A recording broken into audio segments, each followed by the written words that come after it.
North Carolina investigators are stepping up their search now for a man they say sexually assaulted a woman who was hiking a trail. It happened last month. We told you about it near the Craggy Gardens area, right along the Blue Ridge Parkway in Buncombe County. Investigators only confirmed that the victim was sexually assaulted this week. 7 News reporter Dave Jordan has been live all day along the Blue Ridge Parkway. So, Dave, why is it we're just now learning about this sexual assault? Well, Gordon, we're told that this is a multi-level investigation involving authorities from the state, local, and also the federal level.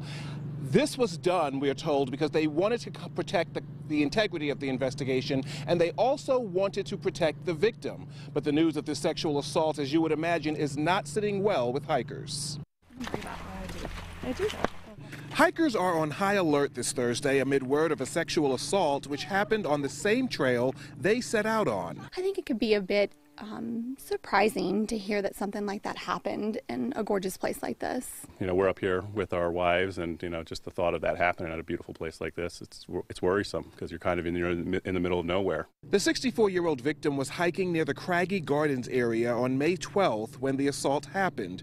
She was found hours later tied to a tree. Some of the hikers we spoke with didn't know about the assault until they saw this sketch in the visitor center. Investigators with the National Park Service only made the decision this week to tell the media the assault was sexual. All the while, our guiding principles have been protecting the integrity of that investigation as well as the well-being and privacy of the individual and victim involved. In the aftermath, park rangers stepped up patrols. These hikers say they won't let this news stop them from exploring the outdoors, although they did remind us that there is safety in numbers. I don't typically go hiking by myself, so I like to have one or two other people with me, especially when I'm in a location that I'm not very familiar with.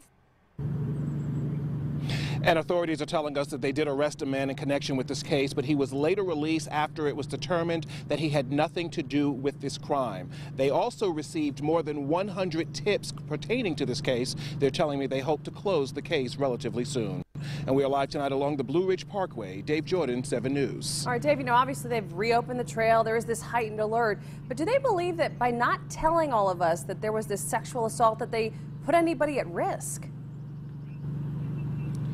They don't, and the reason for that is that they said they went back and looked at the data, they looked at the numbers. They haven't had an assault of this nature in about 5 years, and they also, as I mentioned, stepped up patrols, so they said they wouldn't have done that, and they certainly wouldn't have opened the trails if they thought anybody was at risk. But that isn't a decision that's raising eyebrows tonight, but they say it was the right one to protect the victim and also in hopes of not compromising the investigation by releasing information too early. The search continues. Dave Jordan, thank you for that.